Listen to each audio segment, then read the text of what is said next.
Okay, hello guys. Hello everyone. And hello sa lahat na nalaglag in sa Zoom at lahat na nag-tune in sa Facebook Live, sa group natin na Life of a Financial Educator Forum Group. I hope you are safe. I hope you are healthy. So our topic for this session is investing in mutual fund. So welcome pala sa financial COVID training natin, coaching video. Okay, and here in IMG, dito sa IMG, we just don't encourage to save. We also help people to become investors. We guide people to become investors. First and foremost, we talk about stock market. So, cannot move. Okay. So, what is stock market?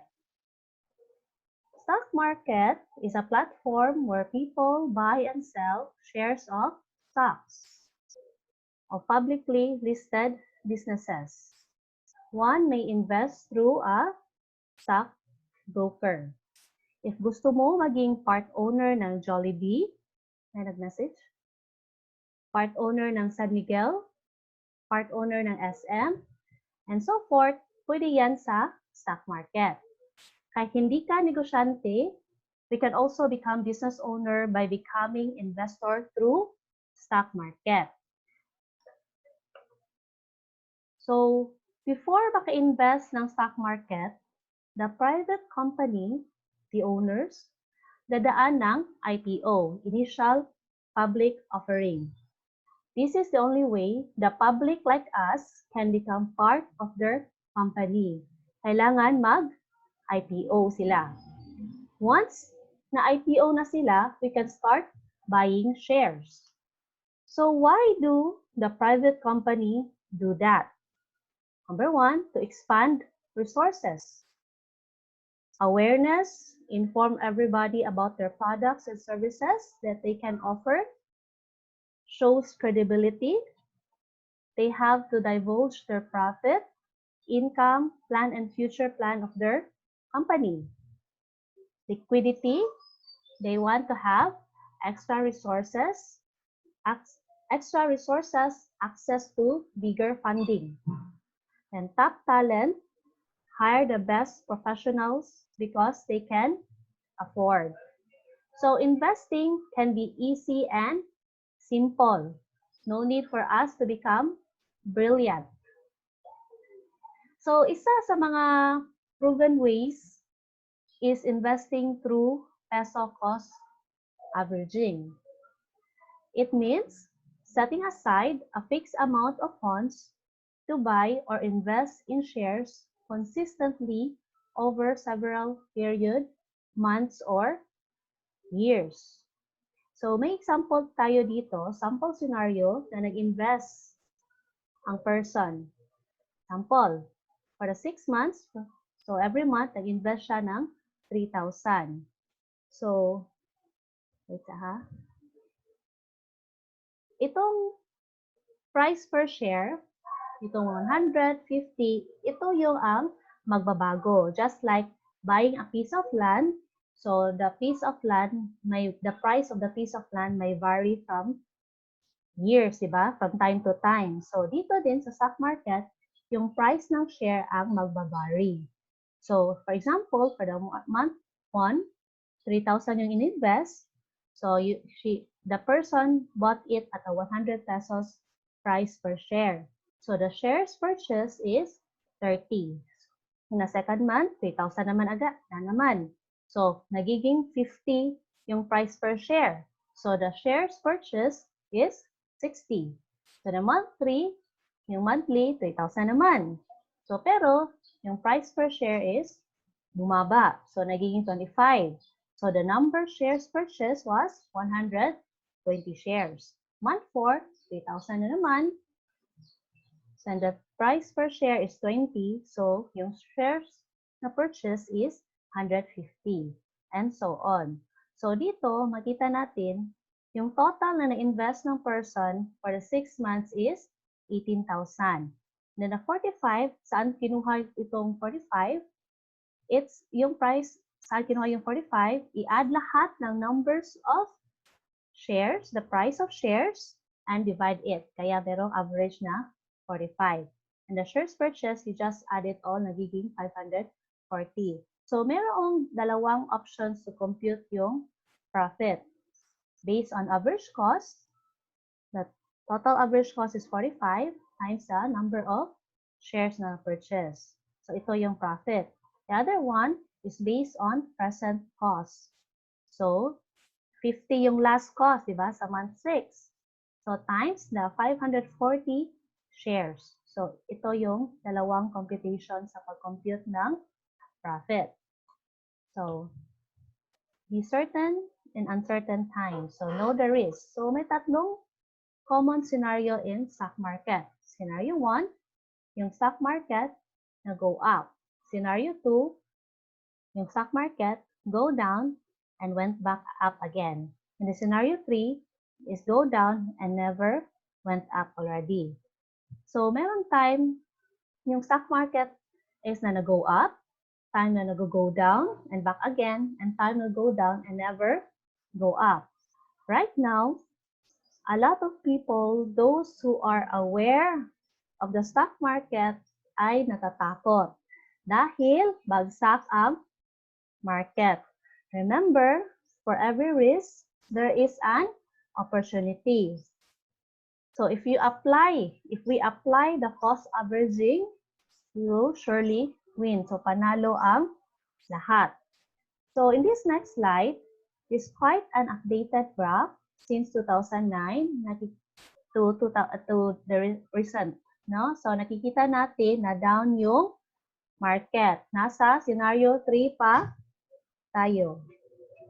So it means a lot of opportunity to buy more shares. Pero in investing directly in stock market, meron siyang pros and cons. The positive side, grow with economy, stay ahead of inflation, easy to buy and sell. Negative side, the cons, so risk losing it all, takes time to research, emotional ups and down, and ito pa. If you cannot handle the negative growth, so for example, to your scenario, if nag-invest ka ng one time, example, 100 pesos, you invest 100 pesos, and the loss is 10%. So 100, nagiging 90. In order to bring it back to 100, you need 11% para magka-break even. Hindi pa yan profit. So example, kung 20%, 100 pesos, loss ng 20%, so 80. So in order to bring it back to 100, you need 25%. How much more ngayon, di ba? Ang loss ngayon sa stock market is 50%. So if meron kang 100, nagiging 50 pesos. So in order to bring it back to 100, you need to gain 100%. So why many people lose money? Because when you invest without guidance, when you invest for the wrong reason, especially instant money, instant wealth ang gusto, so when you don't know the right programs, when you don't invest time learning, when you aren't aware of this innovation. So dito sa IMG, ito yung pinofocus natin, financial education. Meron tayong mga regular classes kasi importante kung sino to talk to, importante to talk to the experienced investors. Kaya dito sa IMG, ito yung pinofocus, financial education. So, based on explanation natin kanina, our best option is yung mutual fund. So, what is mutual fund? It is a pool of money invested through an investment firm. Hire a fund manager to manage the investment for you.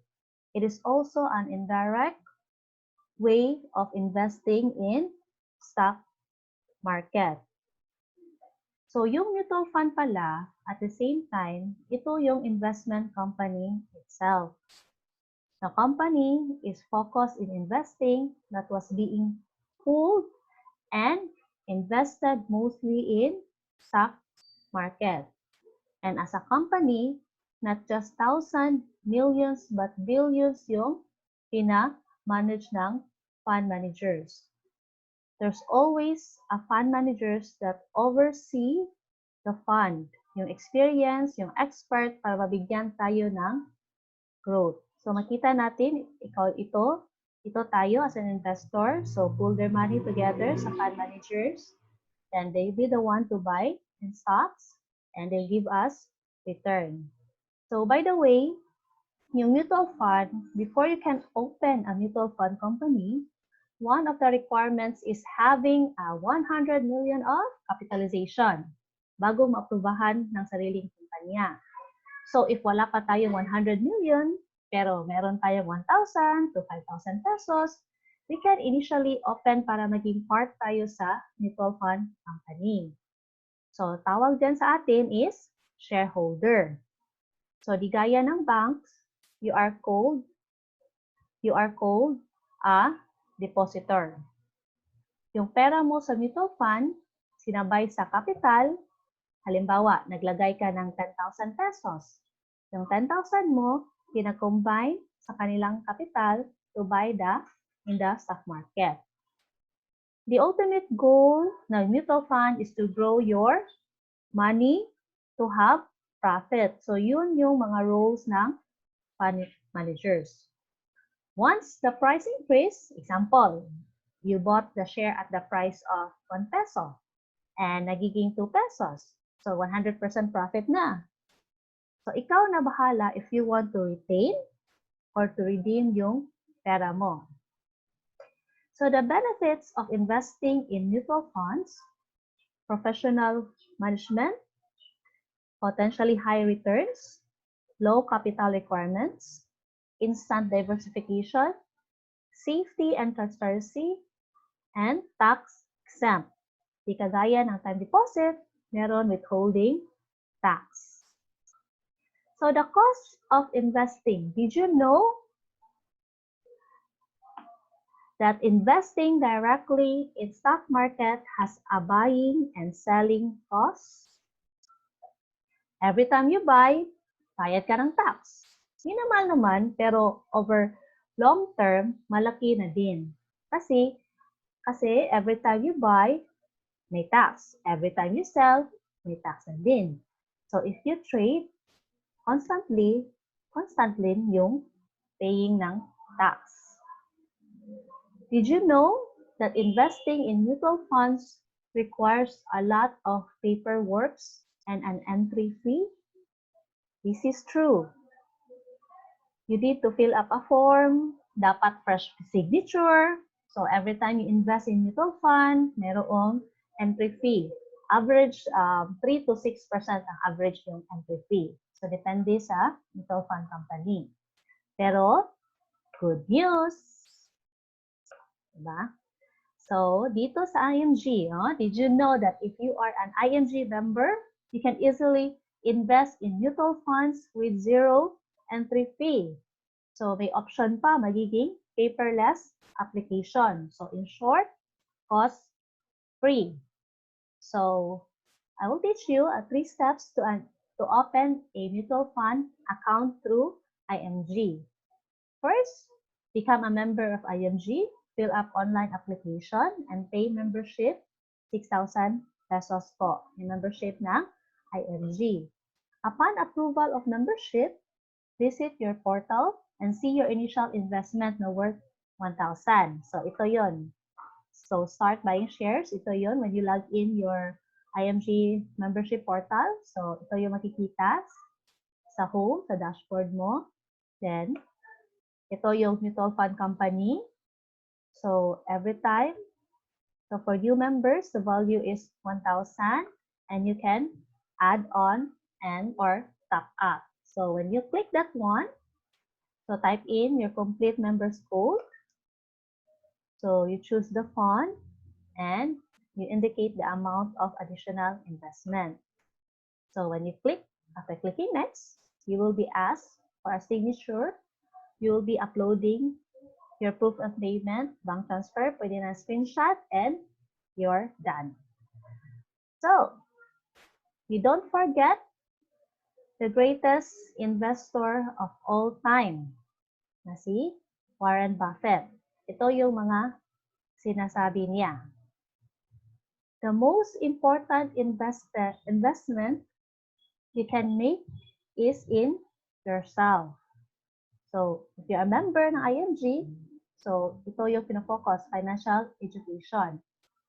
Ito, one can best prepare themselves for the economic future by investing in your own education.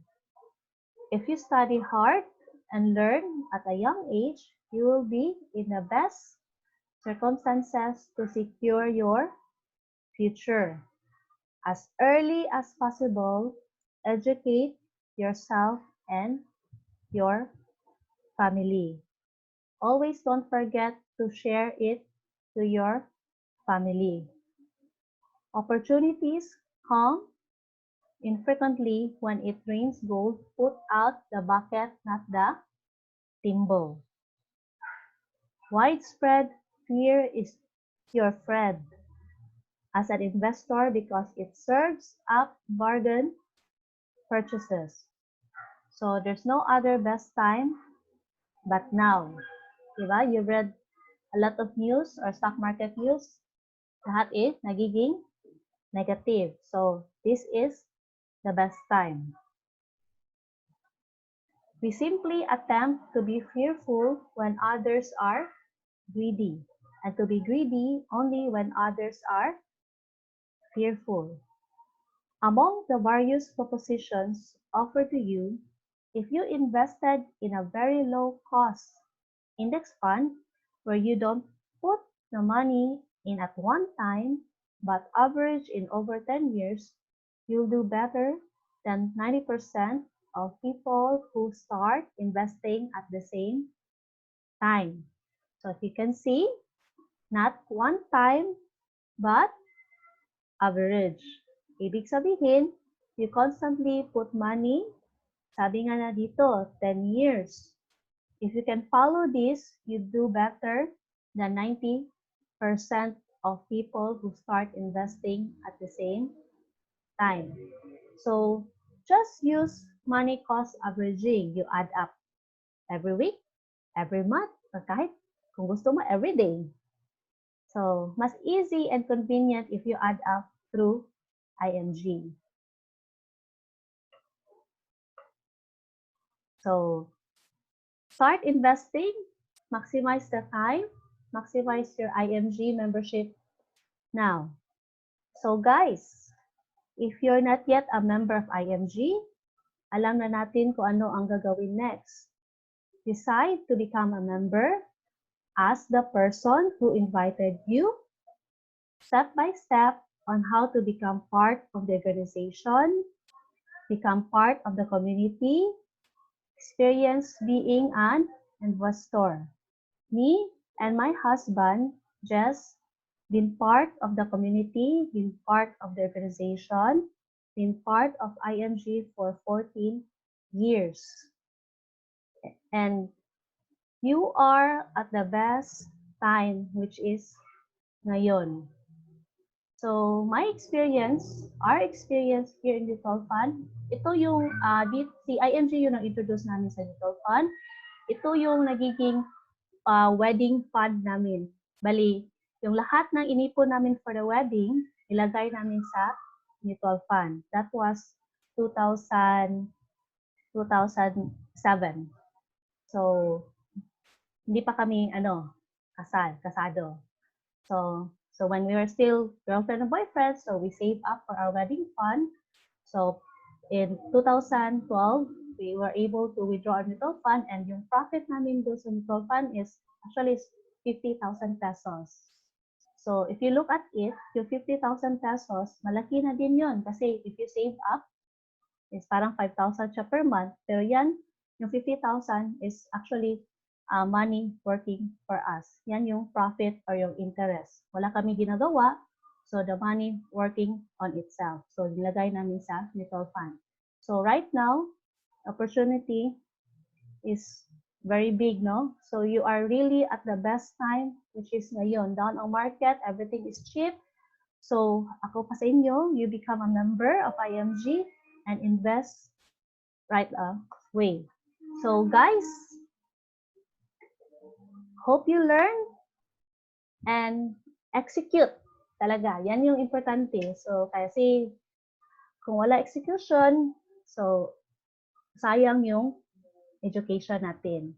So stay safe everyone and good noon.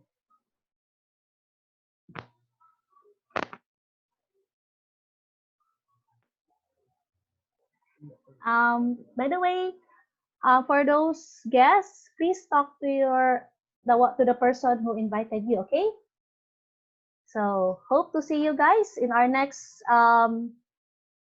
Zoom meeting this afternoon, 4 o'clock, 4 in the afternoon.